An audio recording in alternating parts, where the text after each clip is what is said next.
जैसे हजरत मौला मुर्तजा शेर खुदा मुश्किल कुशा रज़ी अल्लाह तआला अन्हु, खैबर का दिन देखा नहीं आपने, सुना नहीं, पढ़ा नहीं, समझ आ रही? मदारिज के अंदर शेख मुहक्किक रहमतुल्लाह अलैह फरमाते हैं वो जो दरवाजा था खैबर के किले का, फरमाया वो तो 40-40 बंदे मिलके उठाते तो नहीं उठाया जाता था, मौला अली ने अपने एक हाथ पर उठा लिया। मैंने कहा क्या मतलब है? और ये तो नहीं पता। मैंने कहा पता होता तो तुझे ये ना समझ आती भाई अल्लाह वाले कैसे होते हैं। ओ भाई हाथ अली का है, ताकत खुदा की थी।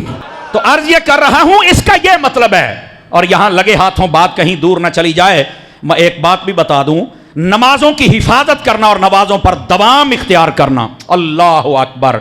अगर इस शान में मौला अली को देखा जाए, आपने फर्ज नमाजों की पाबंदी कैसे फरमाई? चूंकि मौला अली का जिक्र ना करें तो हमें कैसे मजा आए भाई। 21 रमजान को आपकी शहादत है ना, अब वो दिन तो अगरचे गुजर गया, जिक्र तो करेंगे ना हम। अजीदा ने गिरामी, मौला अली शेर खुदा की नमाज असर रह गई, आपने नबी पाक से फरमाया मैंने आदाब पढ़नी है। क्यों? वो बताना चाहते थे दाएमून, इस पर दबाम कैसे इख्तियार करना है, बिल्कुल नमाज को कज़ा नहीं करना। मौला अली छोड़ सकते थे नमाज, लेकिन कोई क़यामत तक कह सकता था मुहब्बत में नमाजें छोड़ना जायज़ है। अली ने जो छोड़ दी थी, अली ने फरमाया एदां दी झूठी मुहब्बत मेरे नाल कोई ना करे, सच्ची मुहब्बत ये है नमाज भी पढ़, मुस्तफ़ा से प्यार भी कर।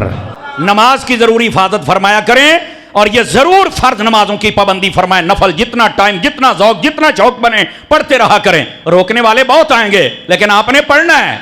चूंकि सजदा रब को करना है, रब को सजदा शैतान को बुरा लगता है, ईमान वालों को तो अच्छा लगता है, फरिश्तों को अच्छा लगता है, रब को अच्छा लगता है। शैतान नु साड़ो, रज रज के नफल पढ़िया करो। मौला अली शेर खुदा की। अब यहां पर हजरत मौला अली शेर खुदा रज़ी अल्लाह तआला अन्हु, वैसे तो आपकी जो शान कमाल देखिए, हजरत मौला अली की शान अक़दस ये है, आप नबी पाक अलैहिस्सलाम के ख़ानदान में से हैं। आका करीम अलैहिस्सलाम ने छोटे होते आपको अपने पास रखा, नबी पाक अलैहिस्सलाम ने आपकी परवरिश फरमाई।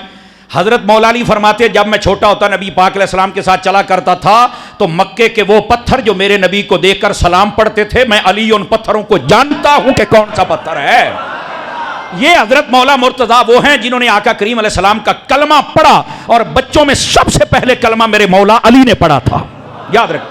ये हजरत मौला अली शेर खुदा वो हैं कि जब आका करीम अलैहिस्सलाम ने फरमाया था कौन है जो दीन का पैगाम पहुंचाने में मेरा साथ देगा, तो मौला अली उठ के खड़े हुए। हालांकि बचपन का आलम था, छोटे थे, 7 साल की उम्र थी जब आपने कलमा पढ़ा था, एक रिवायत में 10 साल का जिक्र है।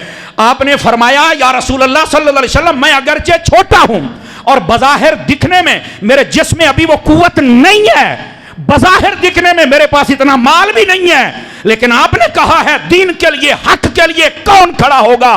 फरमाया अली वादा करता है हर मौके पर मुस्तफा के साथ ही खड़ा रहेगा।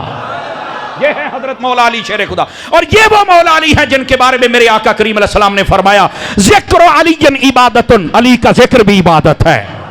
ये वो मौला अली हैं जिनके बारे में फरमाया अन्नज़रु इला वजहि अलीयन इबादतुन, अली का चेहरा देखना भी इबादत है। लेकिन यहां जल्द लगे हाथों ये भी सुन लो, ये रिवायत जो ज़िक्र अलीयन इबादतुन है, आप इसको भी पढ़ लें, इसकी सनद उठा के देखें। ये उम्मुल मोमिनीन हजरत सैयदा सलमा रज़ी अल्लाह तआला अन्हा आपने रिवायत की है, और हजरत मौला अली का चेहरा देखना इबादत है। इस हदीस पाक की भी सनद उठा के देखो। इस हदीस पाक को नबी पाक से सुनकर हजरत उम्मुल मोमिनीन अम्मा आयशा सिद्दीका ने बयान फरमाया। इन चीजों को भी रखा करो कि अहले बैत और नबी पाक के घर वालों का कैसा प्यार था। हजरत मौला अली के बारे में मेरे नबी ने फरमाया अली यो मिन्नी व आना मिन्हो, अली मुझसे है मैं अली से हूं। अली के बारे में फरमाया ऐ अली तू दुनिया में भी मेरा भाई है, आखिरत में भी मेरा भाई है। ये एजाज़न मेरे मौला अली को फरमाया। अली के बारे में फरमाया अली मअल कुरान वल कुरान मअल अली, फरमाया कुरान अली के साथ है और अली कुरान के साथ है।